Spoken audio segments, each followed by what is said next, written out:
Alors, bonsoir à tous et à toutes. Je suis ravie d'être ici à l'Institut français avec vous, avec Alexandros et Johanna, afin de discuter sur la notion, sur la notion d'action par rapport à l'art et à la machine.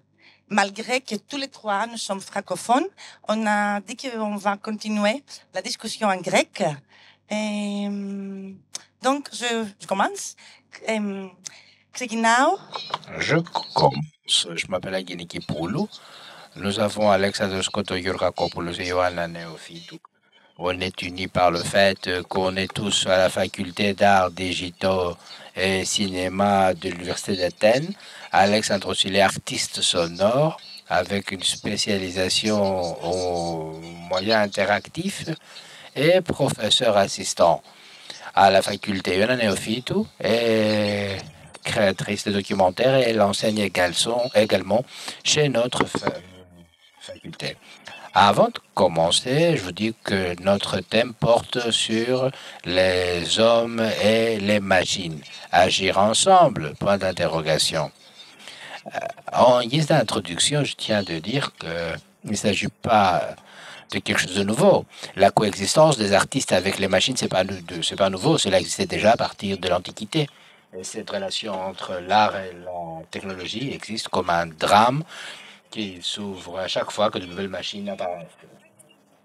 À un moment donné, dans les années 60, cette relation s'est confondue avec l'apparition de la figure de l'ingénieur artistique utilisé comme moyen de production d'art, l'ordinateur.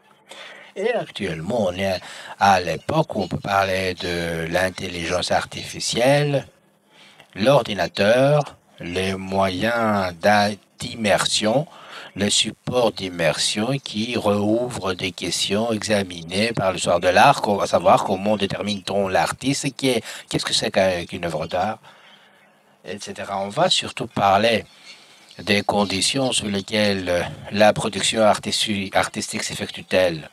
Il existe, cet agir ensemble concerne les conditions de la production et par la suite, on va également examiner comment peut-on être plus créatif ou voir s'il s'agit vraiment de partenaires. Ces moyens sont vraiment de vrais partenaires. Et je dirais que pour moi, cette question de l'agence se pose et moi je répondrai que les machines pour moi n'ont pas de l'agence, de l'autonomie avec la logique qu'elles ne produisent pas de l'histoire. Ou est-ce que peut-être les machines produisent-elles de l'histoire donc sont des agents? Et il y a cet agir ensemble. Qu'est-ce que cela veut dire d'agir ensemble? Il s'agit d'outils. Est-ce que cela nous fait penser que l'on construit quelque chose ensemble? Et enfin, je dirais que pour moi, le seul ensemble que je pourrais expliquer, c'est ingénieur ou cyber workers et poète, c'est-à-dire poète et ingénieur ensemble pour l'activation poétique du monde. Voilà, après avoir expliqué ceci, je m'adresse à Alexandros en tant qu'artiste. Finalement, à cet agir ensemble, cette question de agir ensemble entre artistes et machines, est-ce que vous agissez ensemble? Sous quelles conditions? Est-ce que tu sens que cela te guide, t'emmène? Pourrais-tu produire de l'art sans ces machines? Ça, c'est beaucoup de questions en même temps. Permettez-moi d'improviser. J'aime bien discuter et être à l'aise. Je n'ai pas une position très claire philosophique, mais pratiquement, la façon par laquelle je travaille d'habitude est la suivante. Je suis un dialogue constant avec le matériau avec lequel je travaille. Donc, il s'agit d'une recherche, d'un échange.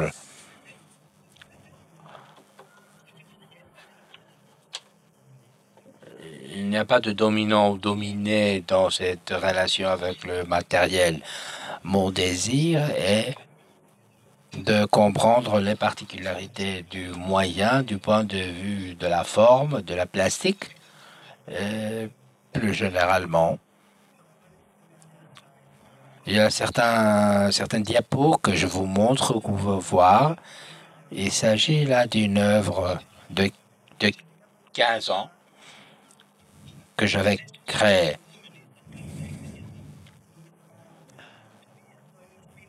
Il s'agit d'un tableau qui présente une forme abstraite. C'est un circuit de renforcement sonore. J'invite donc le spectateur de toucher et d'interagir avec la façon la plus primitive avec mon œuvre. J'ai utilisé cette image qui montre l'interaction et la façon par laquelle j'ai été guidé de créer cette œuvre.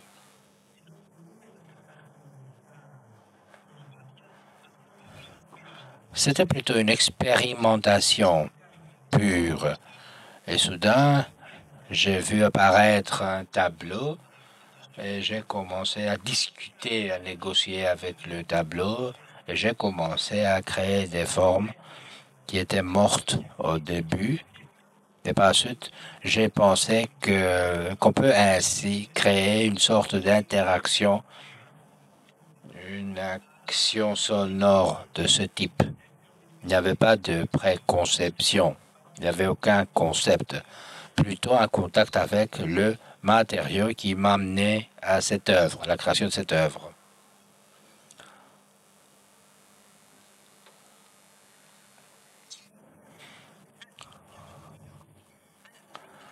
Donc, c'est comme un sculpteur qui travaille avec le marbre.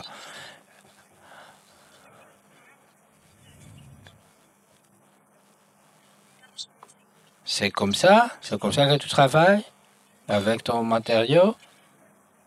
Est-ce que c'est le son, ton matériau? Ce sont les applications. Tu écris du code. Peux-tu décrire la procédure productive? Oui, oui, je vais le faire et je vais vous montrer d'autres diapos. Ah, encore, c'est beaucoup de questions. Quelle est ta question? Une seule question, s'il te plaît. Cela dépend. Je dis aux étudiants d'essayer de s'expérimenter du point de vue sémantique, mais souvent, je expérimente. Je ne sais pas ce que je vais faire. Je commence une discussion avec le matériau. Ça peut être des circuits électroniques, du code, des sons, un instrument musical, une vidéo, une lumière. Je bouge pas mal. J'ai aucune peur, une crainte de danser avec le support, le moyen. Auparavant, peut-être, mais le plus intéressant pour moi, c'est de rentrer dans un dialogue avec le moyen et de refléter moi-même. Donc, tu utilises non pas seulement du digital, du numérique. Ouais, ça c'est mon éducation officielle. Je suis un guitariste classique. J'ai terminé mes études au Conservatoire d'Athènes sur la guitare classique. Plus numérique, on ne peut pas faire avec les 6 cordes de ma guitare. On pourrait en discuter, mais la discussion va aller ailleurs. Je pourrais t'expliquer ce que le moyen digital m'offre et pourquoi j'étais emmené plutôt de travailler avec ce support.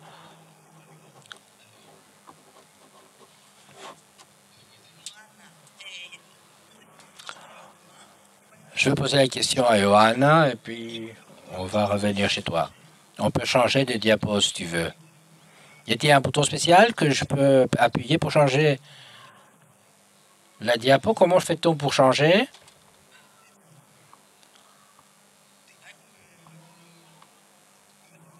Ah, bien, il y a ce machin ici.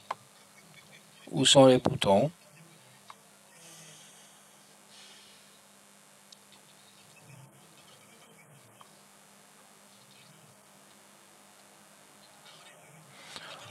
Ok, ça va. Je fais marche arrière et j'avance. Donc, tu peux poser ta question à Johan et moi, je vais appuyer les boutons. Το ίδιο ερώτημα, έτσι, Alors, Johan, la même question introductoire pour voir, alors, artiste, machine, quelle est votre relation, quelle est ta relation, quelle était ta réaction initiale hors micro? Et prière aux orateurs de parler, de ne pas parler très vite. Vous m'entendez? Chouette. Alors, moi, je pense que, enfin, je vais répondre avec un poème. Et pourquoi? Parce que vous avez parlé de poète, et ben, je vais le lire maintenant. La poésie, malheureusement, n'est pas traduite. Les poèmes me permettent de d'écrire non pas ma relation actuelle avec les machines, mais les fantasmes que les hommes investissent sur les machines. Alors ça, c'est la fin des années 60, début 1970, quand les gens ont commencé à créer des machines intelligentes. Alors le poète, vous m'entendez mieux? Alors le poète Richard Brautigan, dans son poème, malheureusement, la poésie ne peut pas être traduite en interprétation. Και όσο πιο σύντομα, τόσο το καλύτερο, την κοιλάδα των προσομοιώσεων, όπου θηλαστικά και υπολογιστές ζουν παρέα σε αμοιβαία προγραμματισμένη αρμονία, αγγίζοντας το καθάριο νερό, όπως το καθάριο νερό αγγίζει τον έθριο ουρανό. Μου αρέσει να σκέφτομαι, εδώ και τώρα παρακαλώ, ένα προσομοιωμένο δάσος, γεμάτο πεύκα και ηλεκτρονικές συνδέσεις, όπου τα ελάφια περιφέρονται ήσυχα και προσπερνούν τους υπολογιστές. Λες και τα λουλούδια, λες και είναι λουλούδια με περιστρεφόμενα άνθη. Μου αρέσει να σκέφτομαι, έτσι πρέπει. Μια κυβερνητική οικολογία, όπου είμαστε απαλλαγμένοι από την εργασία και έχουμε επιστρέψει στη φύση. Έχουμε επιστρέψει στα αδέλφια μας, τα θηλαστικά, και είμαστε όλοι υπό το βλέμμα των μηχανών της ερωτικής χάρης. Alors voilà, c'était un poème qui décrit un peu la manière dont les gens ont pu imaginer l'introduction dans notre vie des machines intelligentes. Et pour moi, au moins, en tant qu'artiste, c'est très intéressant de voir la manière dont les gens, en fait, investissent les machines. Et c'est une histoire parallèle à l'histoire de la technologie, la manière dont, en fait, l'humanité porte ses espoirs sur les machines. Là, vous ne voyez pas mes propres œuvres. Ce sont des œuvres des premières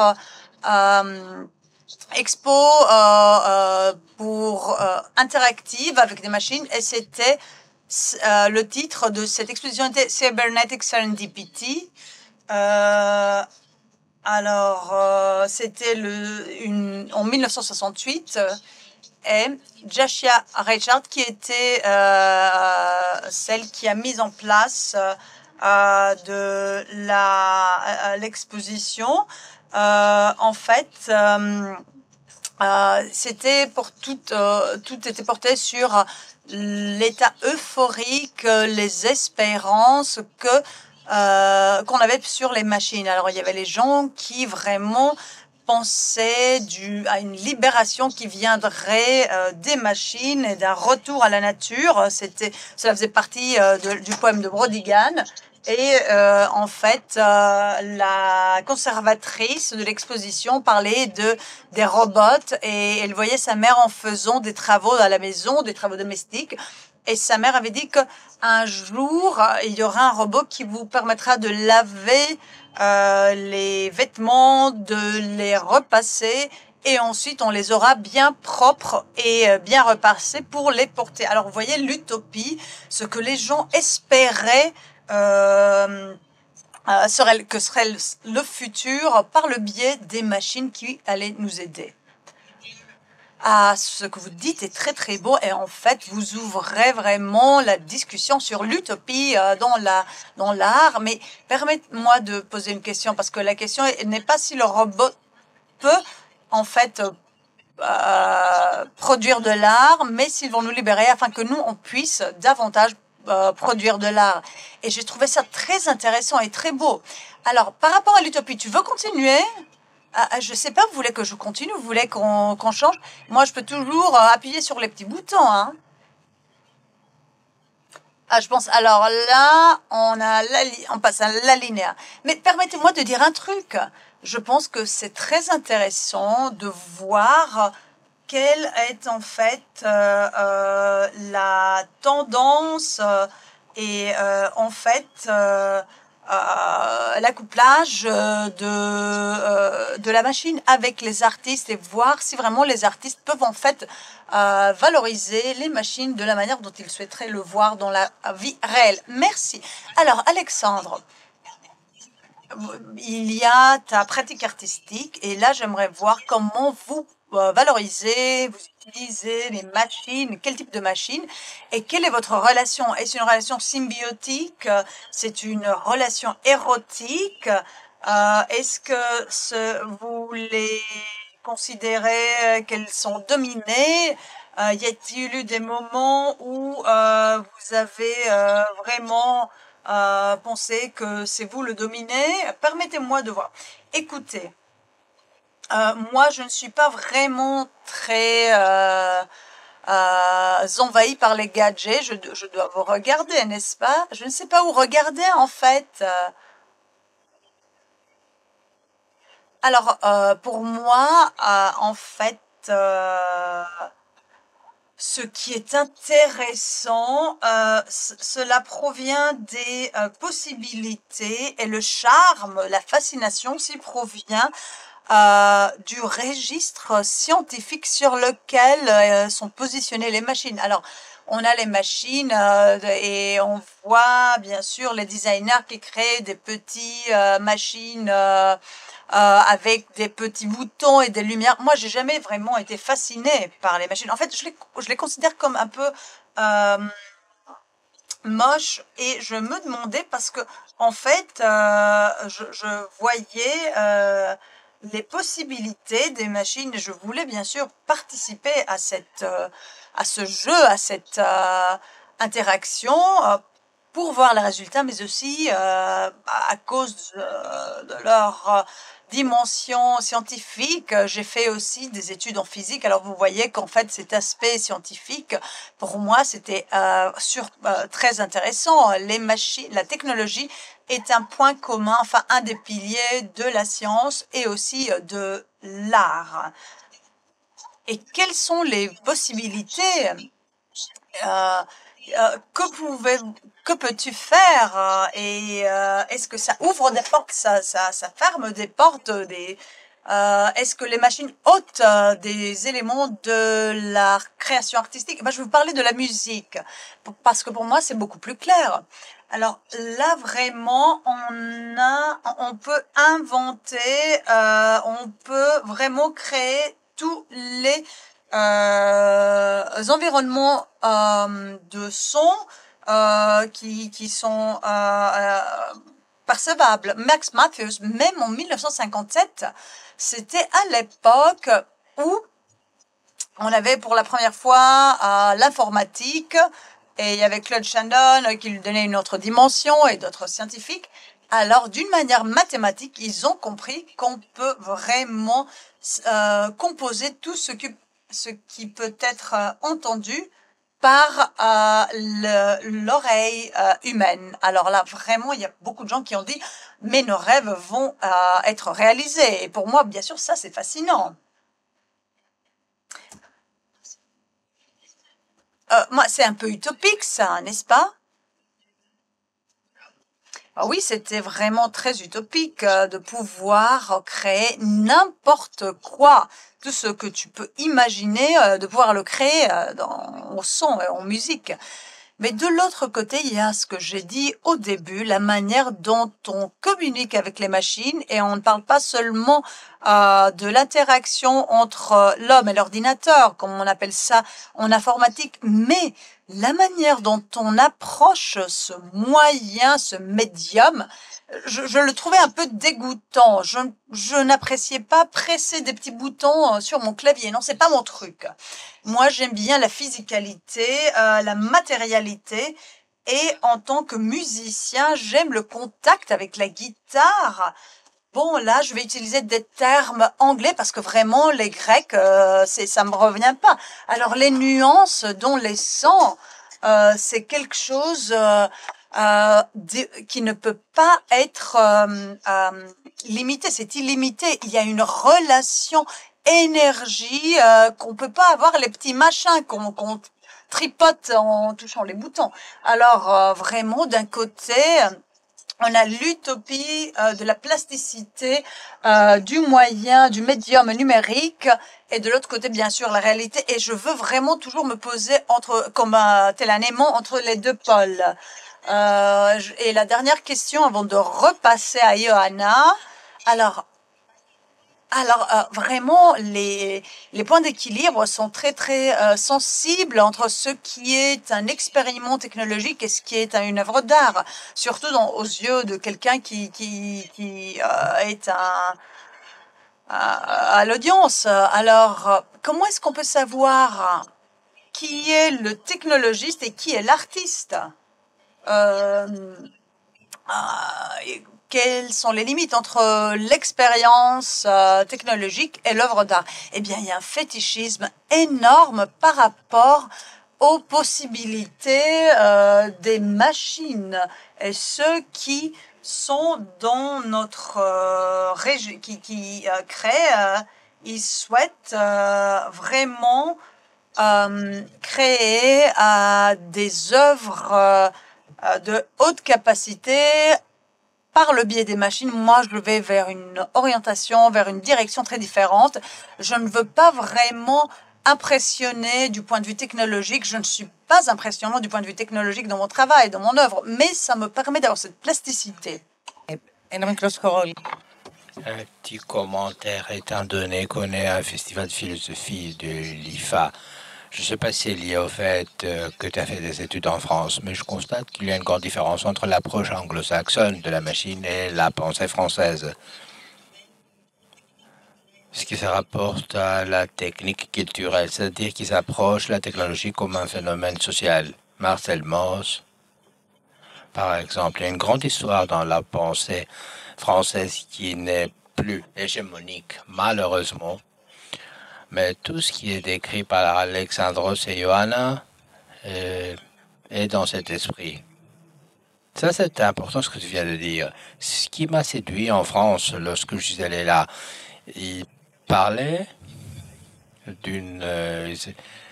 avec des propos poétiques, une langue très poétique sur les maths, sur la technologie.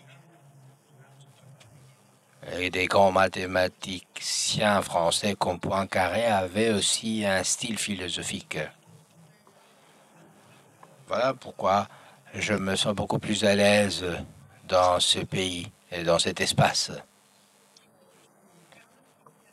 Pour faire le pont entre ce que Alexandros a dit et Johanna, il parlait de la possibilité, du potentiel.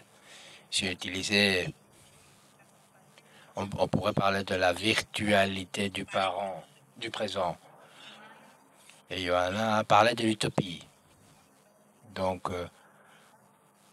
tu as introduit la relation entre l'homme et la machine dans la construction de l'avenir. Je ne fus jamais très bon au point de vue technique. J'ai plutôt fait des expérimentations sociales plutôt que technologiques. Ça dépend à chaque fois de son point de vue. Moi, ce qui m'impressionne dans l'utopie et dans sa relation avec les machines, c'est qu'elle arrive à donner du sens d'une façon très différente à chaque fois, notre présent et notre avenir. Et il y a un lien très étroit entre ce qu'on projette pour l'avenir et ce qu'on vit dans le présent. Cela présente un grand intérêt en ce qui concerne la relation entre la machine et notre possibilité de s'imaginer des utopies. Je dirais donc que ce qui m'importe, cette relation entre l'imaginaire et le réel. Cette possibilité d'avoir une machine vraie, réelle, qui m'aide à façonner des mondes imaginaires. En 2023, et là, c'est le moment d'appuyer le bouton, Alexandros, pour faire bouger la présentation. J'avais co-créé, je l'ai éteint, malheureusement.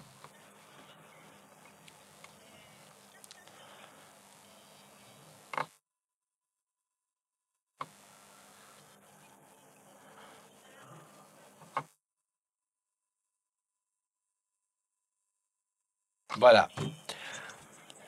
En essayant de rechercher la façon avec laquelle les hommes essayent, par le biais de la technologie, de trouver leur propre utopie. J'ai pensé non pas de mener une expérimentation sociale, mais de élaborer un programme de formation invitant des adolescents d'utiliser des jeux vidéo pour créer un monde idéal imaginaire qu'ils étaient invités de créer ensemble. Moi, je suis quelqu'un qui a vécu après les années 90. Donc, j'ai jamais vécu aucun bien-être collectif sous les conditions des générations comme les modernistes. Disons que j'ai une blessure, un trauma social du manque de pensée libératrice sur cet avenir. Ayant vécu dans ce monde, nous avons entendu parler de la mort des idées, de la mort des histoires, de la mort de la fin de l'art. Nous avons tout entendu. Donc, après avoir vécu plusieurs morts, j'ai commencé à chercher des façons pour créer notre propre utopie. Et je pensais que je suis assez âgé pour le mobiliser en moi, mais je pensais que les jeunes, les adolescents, qui n'ont pas été mis en contact avec toutes ces morts, serait un très bon matériel pour traiter cette question, parce que en travaillant avec la jeunesse, je constatais qu'au sein des jeux vidéo, les jeunes gens recherchent leur moi idéal en créant un espace dans lequel il est possible de bouger sans aucune contrainte. Et cela apporte les avantages qui pourrait être amené par un bien-être collectif. Donc, à Elefsina, en 2023, au centre d'amour qui s'appelle Nid Amical, Filiki Folia, c'est un lieu de rassemblement pour des enfants étant confrontés à des problèmes sociaux ou financiers, et dont les parents ne sont pas en mesure de garder pendant 7 heures. Donc, ces enfants sont aidés par ces lieux, par cet espace où on les aide avec leurs cours scolaires ou en faisant d'autres activités. Nous avons proposé donc une telle activité, à savoir de créer un monde imaginaire en utilisant des jeux vidéo. Appuyez sur le bouton suivant, s'il vous plaît. Demande l'intervenante. Nous avons invité les enfants de créer leur monde imaginaire en créant des cartes, des constructions en 3 dimensions, ou en créant leurs propres règles, ou en créant ce monde dans le jeu vidéo Minecraft qui simule des environnements, en créant leur propre espace dans lequel ils ont voulu vivre. Je n'ai pas répondu à la question de la fabrication du futur. Et qu'est-ce qu'ils ont imaginé, ces enfants? Y a-t-il quelque chose de concret qui t'avait ému? Qui se sont immersés dans le monde du Minecraft? Est-ce que tu te rappelles de quelque chose? Il y avait cet élément, sur la base de l'expérience du vécu, je projette mes rêves en voulant corriger en projetant des choses que j'aimerais corriger dans le présent. Et voilà, ça c'est de l'utopie, car c'est l'utopie qui nous permet de comprendre nos problèmes. Et voilà comment je lis de la science-fiction comme des textes critiques qui parlent de l'époque pendant laquelle ils ont été écrits. Ces textes projettent ce qu'on aurait aimé avoir vécu. Donc tu sembles être d'accord avec le legs, la tradition des modernistes qui ont utilisé la machine pour créer un avenir utopique. Aujourd'hui, on dirait qu'à chaque fois que cela te permet de créer une utopie. Mais du point de vue artistique, le monde est représenté d'une façon dystopique à cause de la technologie. Est-ce que finalement la machine nous aide de vivre dans le présent? Plusieurs questions qui ont été posées. Le modernisme avait un amour pour les machines. Après la fin de la Première Guerre mondiale,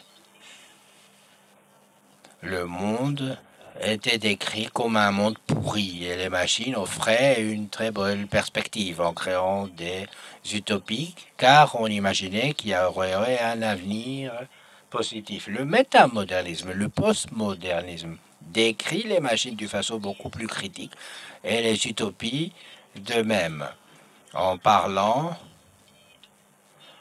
d'une structure autarcique qui va aboutir dans un régime totalitaire.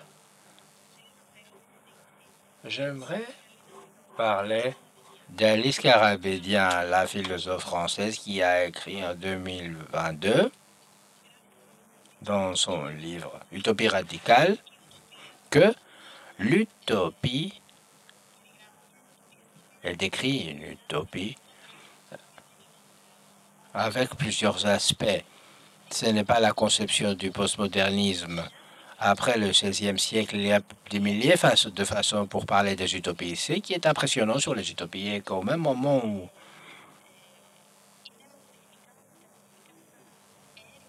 il s'agit d'œuvres littéraires, mais en même temps, ils décrivent les problèmes réels en transmettant un défi politique dans le monde réel. Et racontent donc la chose suivante. Pas besoin d'écrire de la science-fiction parce que la dystopie est là et on la vit dans nos vies quotidiennes. Les pires des choses qu'on aurait pu imaginer arrivent en réalité maintenant. Et donc, ce qu'il va falloir oser de faire, c'est essayer d'imaginer les meilleurs scénarios de coexistence, de joie et de complétude personnelle, individuelle et sociale. Αυτό το επιχείρημα διαβάζοντας ένα μικρό κείμενο. Γίνεται. Je vais citer un petit texte. Les interprètes ne sont pas en mesure de traduire de la poésie ou de la littérature. Alexandre. Johanna vient de nous parler d'une expérimentation qui utilise les machines, la réalité virtuelle.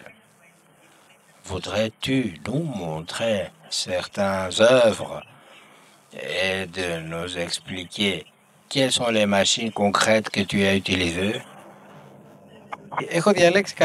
Ben non, en fait, j'ai choisi quelques-unes de mes œuvres. Non, j'adore, en plus de jouer avec le petit télécontrôle. Alors,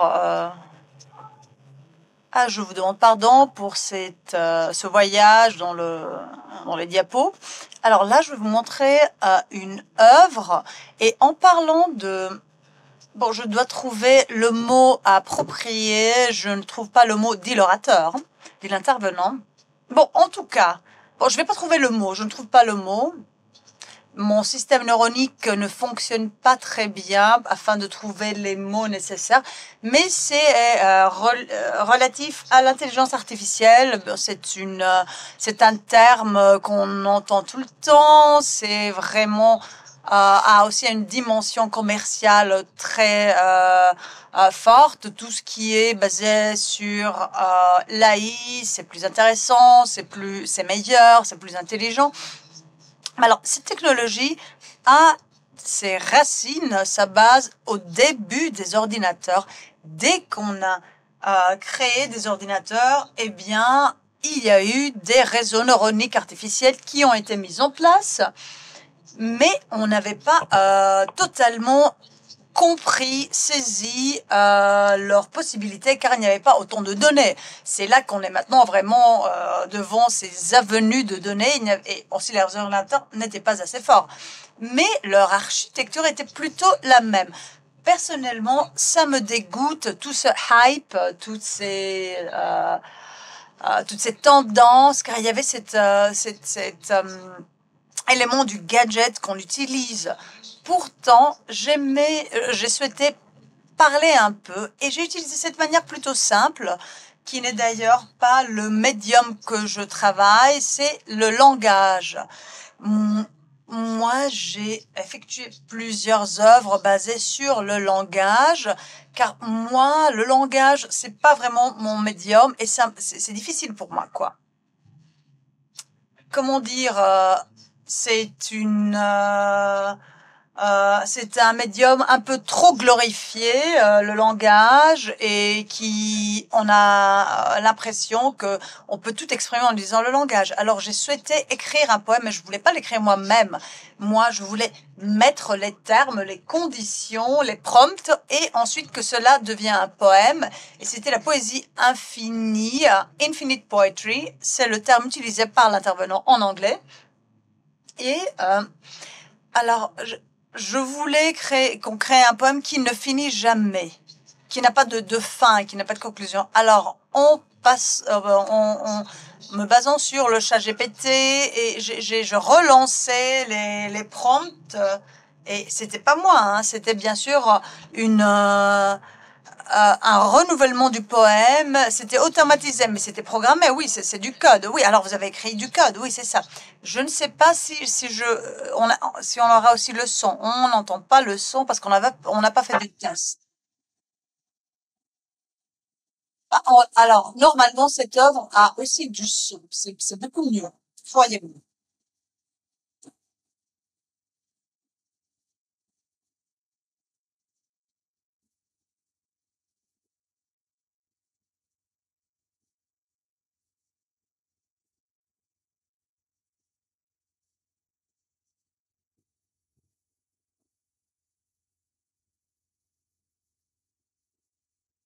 Vamos, la parte se ve.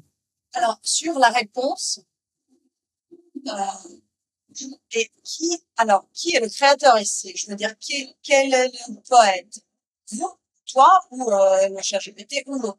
Celui qui a écrit, l'ingénieur qui a écrit le code, ou l'ingénieur de ChatGPT, même pas la machine elle-même. Qui est le créateur? Qui a agi? Là, je dirais que c'est moi le créateur, hein. Parce que c'est moi qui ai l'idée. C'est moi qui a créé les conditions et la présentation de ces concepts. Alors, je pense que là, j'ai initié un débat, un dialogue. Il y a une sorte d'improvisation, et la machine travaillait sur les questions qui me turlupinaient. Alors, on a l'interaction, et vous faites ça aussi à l'université. L'interaction entre l'homme et la machine. De quoi s'agit-il? Pouvez-vous nous parler? Est-ce que c'est à terme égaux? C'est une communication. Ah, là aussi, on a ce qu'on dirait un buzzword. 20 ans auparavant, c'était plus impressionnant. On parlait d'art interactif. C'est vraiment quand tu faisais de l'art interactif, il y a 20 ans, c'était beaucoup plus impressionnant. Déjà, non, même déjà aux années 90.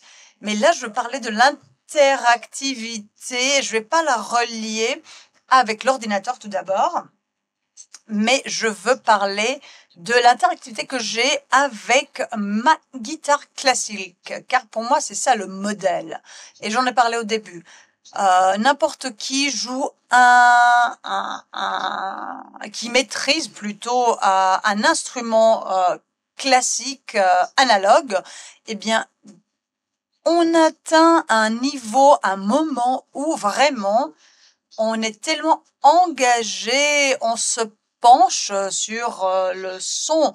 Et vraiment, la guitare, c'est comme si on prenait dans nos bras la musique. Alors, il n'y a pas de différence. Vous êtes ensemble, vous êtes un système, la guitare et le guitariste, et vous créez ensemble. Et ça, c'est littéral. Il y a même des études sur cela. Et cela vraiment à faire aussi avec la transposition d'énergie. Et là, je ne parle pas de quelque chose de métaphysique mais c'est une mécanique. Alors, c'est des vibrations. Alors, il y a ce qu'on dit en anglais infinite loop. Malheureusement, l'orateur utilise des termes en anglais. Là, en fait, j'ai cet élément provenant de ma relation avec la guitare et je l'applique dans d'autres champs d'art interactif. Hors micro. Vous m'entendez? De toute façon, déjà du ready-made, eh bien, le créateur n'est plus celui qui crée d'une manière ou d'utiliser les médiums, mais en fait, le créateur, c'est celui qui imagine et qui peut implémenter, qui peut réaliser ses idées, l'imaginaire. Et par exemple, il y a, dans d'autres siècles, il y avait les sculpteurs qui avaient des assistants qui les aidaient à sculpter le marbre. Et maintenant, même les créateurs. Alors, vous êtes toujours penchés sur la même question. C'est pas la question de l'interaction. Non, je parle à la question qu'on nous a posée par rapport à la création. Alors, dans plusieurs types d'œuvres d'art, l'activation, la fin, en fait, de l'œuvre n'est pas quand on a le vernissage, mais une œuvre peut être réalisée quand l'œuvre est en interaction avec l'audience, avec les spectateurs. C'est là. Alors, il y a des limites qui ne sont pas vraiment très claires. Il y a des œuvres où vraiment l'interaction est beaucoup plus limitée ou plus accentuée. Mais je pense qu'à cette époque, n'importe quoi qui entre dans un musée, n'importe quel objet qui entre dans un musée, même par exemple un radiateur, eh bien, ça aussi, c'était une œuvre d'art. Ah, c'est très intéressant que vous dites ça. Je ne sais pas si vous voulez ajouter. Je dois dire non, coordonner. Alors, c'est très intéressant parce que ce que vous dites vraiment, en effet, il y a une tendance et on voit ça aussi dans l'histoire de l'art.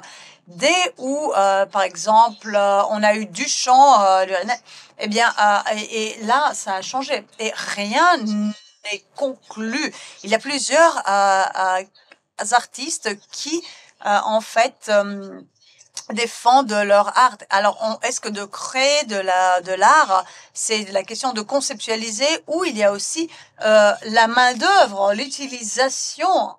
Et je pense que cela, en fait, on n'a pas encore une réponse définitive. Alexandre, par exemple, il a la matérialité. Eh bien, cela joue un rôle dans son œuvre. Dans d'autres artistes, non, c'est pas le cas. Alors, je vais revenir un peu à l'utopie parce que je pense que la différence entre l'artiste et le non-artiste, c'est que l'artiste a une idée qui, en fait, a été réalisée. Mais on a tous des idées. Alors, ce qui est important est de voir, oui, il y a en fait cet élément de l'utilisation. En fait, il y a l'élément manuel. Alors là, on a triangle. Il y a 3 pôles. C'est pas des pôles. Alors, on a un triangle et on surfe entre les 3. Alors, il y a la main, le geste, l'élément manuel qui est vraiment d'une très très grande importance, surtout au passé où vraiment les capacités étaient plus importantes. C'était le hype, comme dit l'intervenant. Vraiment. Et ensuite, on a aussi la question, le côté sentimental, un art qui ressort du cœur. Bon, on ne peut pas utiliser. Et voilà, moi, je trouve pas les mots. C'est pour ça que je n'utilise pas les mots dans mon médium. Et de l'autre côté, bien sûr, on a l'intellect. Alors, il y a ces 3 éléments. Et des fois, je suis plus près de la question du manuel et je suis avec une grande fluidité avec mon médium. Et si je n'avais pas vraiment travaillé avec la guitare pendant 12 ans, j'aurais jamais eu cette relation. D'autres fois, je suis plus près de l'intellect, des idées, de l'imaginaire. La question du manuel est vraiment très quasi inexistante. Et d'autres fois, j'ai des recherches, des rebondissements sentimentaux. Et là, je n'ai pas une œuvre que j'ai apportée pour vous montrer. Mais là, c'est pas une question d'une idée ou vraiment d'utiliser un matériel. Non, là, vraiment, il y a une création artistique qui ressort de mon cœur. Περίμενε.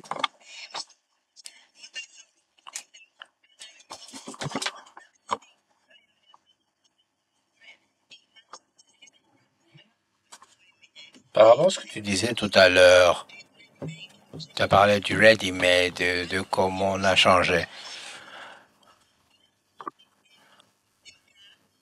La question est la suivante. Qu'est-ce que cela veut dire de créer, d'agir? Est-ce que cela suffit-il de penser à quelque chose pour que cela se change? Est-ce que la pensée est une action?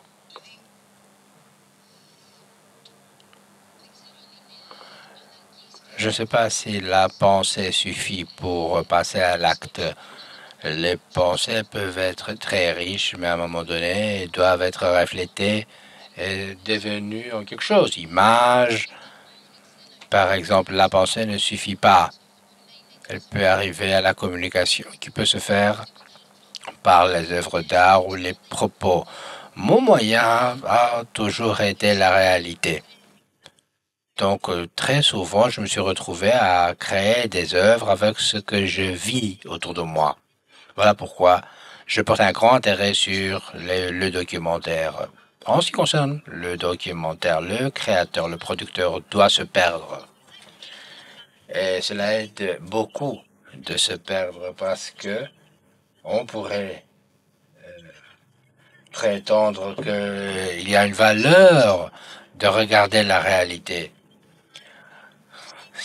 Cette partie du créateur, à savoir la façon par laquelle chacun voit la réalité, est très différente. Donc, si on faisait tous des documentaires sur un même thème, on le ferait de façon différente. Mais il y a là une valeur de dire qu'il faut que le créateur ne soit pas toujours dans le présent. Je ne sais pas si je réponds exactement. J'ai noté cette histoire du texte. Si tu veux, cela nous amène autre part.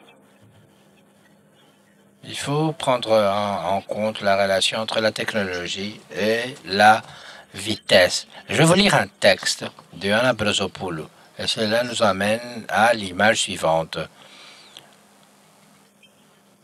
Voilà Ioanna Brazopoulou. L'intervenante lit un texte littéraire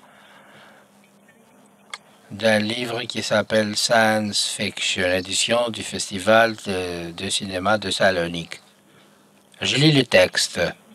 Το νήμα της προφορικής αφήγησης και συνέχισε να διηγείται το απίθανο. Για μαγικά χαλιά που ταξιδεύουν σαν αστραπή. Για τη φωνή που μεταφέρεται στην άλλη άκρη του κόσμου. Για πλάσματα που γεννιούνται με το τίναγμα ενός ραβδιού. Για μυστηριώδη φίλτρα που ανασταίνουν έτοιμο θάνατο.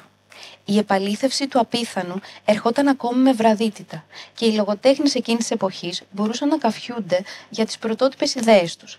Καθώς ο χρόνος επαλήθευσης συντόμευε, το απίθανο έδωσε τη θέση του στο υπερβολικό.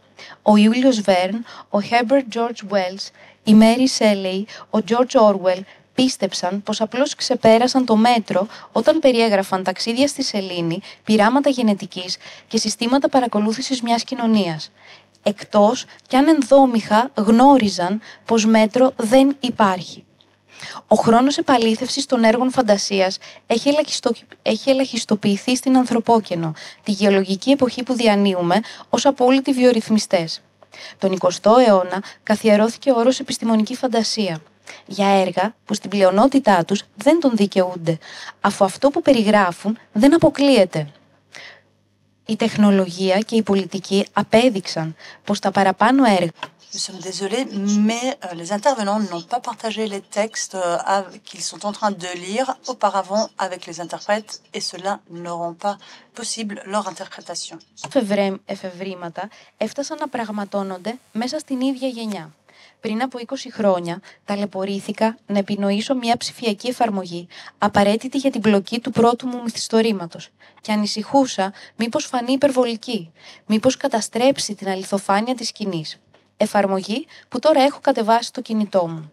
Ο λογοτέχνης του φανταστικού δεν μπορεί πια να είναι τόσο φανταστικός εν τέλει. Je voulais le lire car en fait, bon, à part cette aspiration au génie, j'ai l'impression que la technologie voyage à haute vélocité dans notre époque et cela ne nous permet pas de imaginer en fait cela ne peut pas être fait car on a la peur que demain tout cela sera réalisé, implémenté. Ce sont en fait les questions technologiques qui sont bien avancées d'un moment à l'autre. Alors on a la vélocité avec laquelle tout cela est développé, on a l'accélérationnisme dont on parle vraiment beaucoup en cette période. Et encore quelque chose, peut-être une dernière tournée de table et ensuite peut-être s'il y a des questions. Alors sur tout cela, sur ce que vous voyez, la question de l'utopie, de l'imaginaire, alors est-ce qu'il y a quelque chose que les machines, en fait, que ça te rend jaloux? C'est l'imaginaire, c'est l'imagination. Alors, vous pensez que les artistes sont en fait menacés par les machines? C'est une question plutôt cliché, banale. Non, je ne me suis jamais senti menacé, mais je pense que la communauté artistique est plutôt sceptique vis-à-vis de la technologie par rapport à la façon par laquelle la technologie est utilisée. Car c'est autre chose d'inventer quelque chose de technologique et c'est différent de voir comment on applique. Et la critique que je vois, je ne sais pas si j'ai le temps de montrer une œuvre d'art, j'ai l'impression qu'il y a une critique. Ça, c'est à Sander, un ordinateur qui a été créé par trois artistes, Eka, Brain, Julian Oliver et Sven. Je ne me souviens plus de son nom,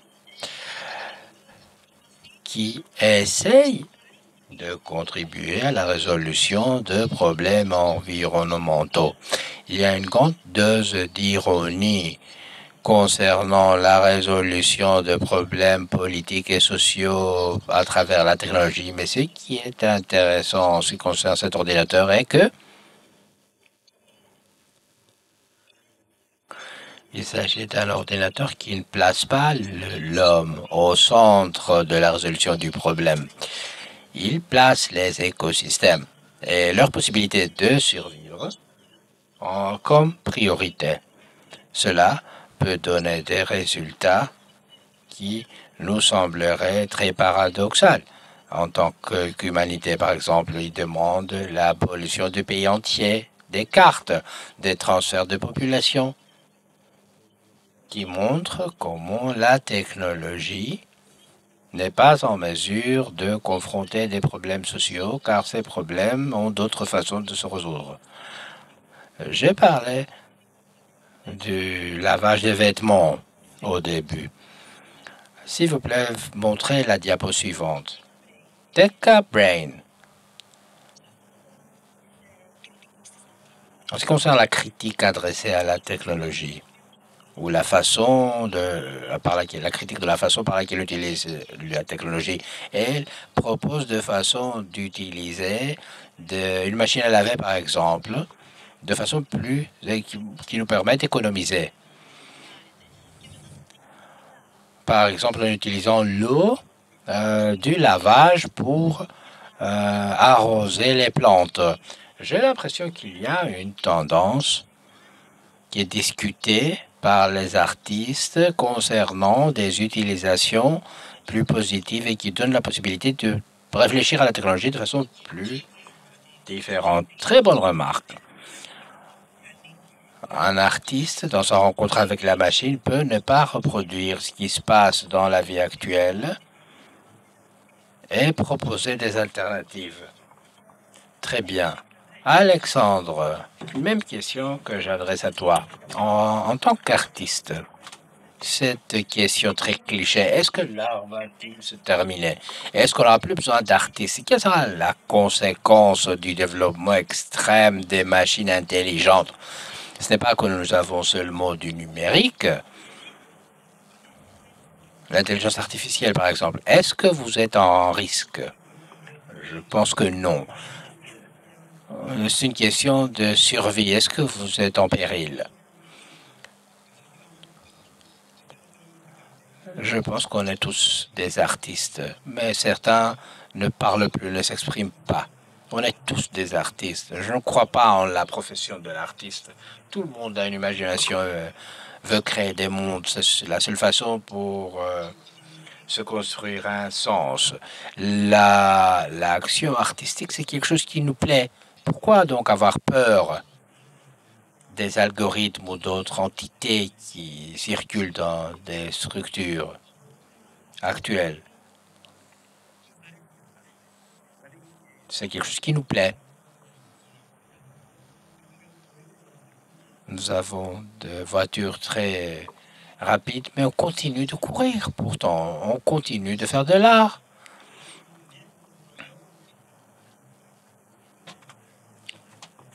Le fait de savoir si le produit de la création artistique est en péril. Bien, Marcus Deschâteaux, un philosophe mathématicien qui avait écrit un livre que j'avais lu, eh bien, il dit que le fait de savoir si les algorithmes et l'intelligence artificielle arrivent à créer des œuvres artistiques, ça, c'est la question qui touche la conscience. Si les algorithmes arrivent au point d'avoir une conscience, les algorithmes vont pouvoir créer des œuvres d'art. Moi, ça ne me dérange pas. On peut devenir amis avec les algorithmes et créer ensemble.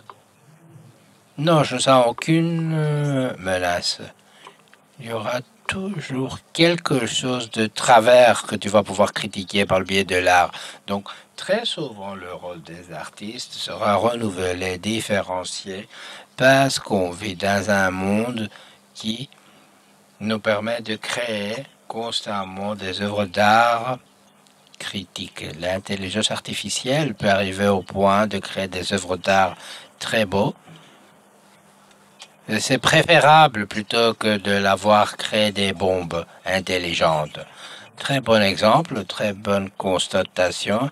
Je tiens à terminer. Nous allons seulement avoir le temps pour une prise de position. Si l'intelligence artificielle arrive au point de produire des œuvres d'art, sera-t-il des œuvres d'art? Parle-t-on toujours de création? Je ne sais pas. Est-ce que la machine est-elle possible de produire une œuvre d'art? À un moment donné, éventuellement, on ne parlera plus de poésie, de création. Les œuvres d'art vont commencer d'être définies par l'expérience qu'ils créent chez le spectateur et non pas par l'expérience du produit du créateur. Une église, par exemple, peut inclure plusieurs œuvres d'art qui ne sont pas dans le musée, donc par correspondance, l'expérience de l'œuvre de l'art sera l'élément crucial qui va déterminer l'œuvre d'art. Moi, je suis plutôt romantique, je crois à la coexistence. Donc, ça sera bien. Nous allons 1 minute si vous désirez poser des questions.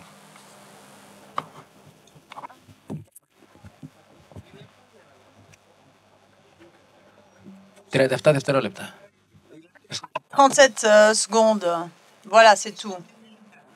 Bon, d'accord. Hors micro. Hors micro. On ne peut pas traduire. Συγγνώμη, ναι, τώρα ακούω. Alors maintenant, vous pouvez m'entendre. En tant qu'architecte, je considère que l'art, et bien sûr l'architecture, considère la machine comme un outil, comme un levier, car toutes les machines, en fait, leur ancêtre, c'est le levier. Alors, il faut voir un peu un élément de notre génération qui est très important. Louis Mansford, 1935-1990. C'était le livre Le mythe de la machine. Et qu'est-ce qu'il dit? C'est que le levier, comme d'ailleurs dans l'Odyssée de l'espace, où on voit le singe qui prend l'os et commence à utiliser en tant que levier. Et n'oublions pas que les machines sont aussi des armes. Et dans ces jours, bon, vous voyez ce qui se passe dans le monde. Alors, la question de l'art et de la machine, en fait, du point de vue symbiotique, oui, et d'un point de vue romantique, on pourrait avoir, mais le bon usage, le sage usage de la machine, comme Alfred a dit. Mais qu'est-ce que cela veut dire? Bah, c'est à vous. Merci pour cette introduction. Oui, c'est très intéressant ce que vous venez de dire et c'est principal. La grande différenciation entre le symbole et l'outil, la technologie dans la machine, c'est dans les techniques. Et de l'autre côté, on a l'art qui est le symbole, c'est très beau. Ah oui, vous avez vraiment fait un commentaire très important, mais c'est vous qui l'avez introduit. Oui, ben là, je vais aussi exprimer une problématique. Si dans ce monde, dans ce système économique et politique, il y a bien sûr l'opportunité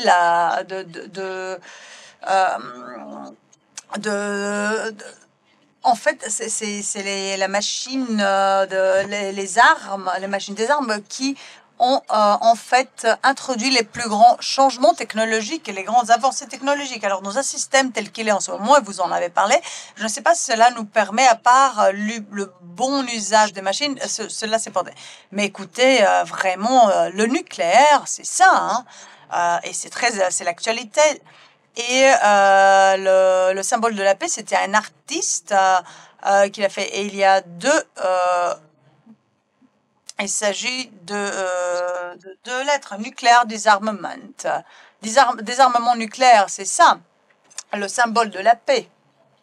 Et en 1958, il fallait créer un symbole, un logo qui deviendrait international. Alors là, on a deux marins qui, l'un fait ça, dit l'orateur, on ne le voit pas l'intervenant, et l'autre fait ça. Et ça, c'est désarmement nucléaire. Voilà. Alors là, on a l'art qui dit non au nucléaire. Merci beaucoup.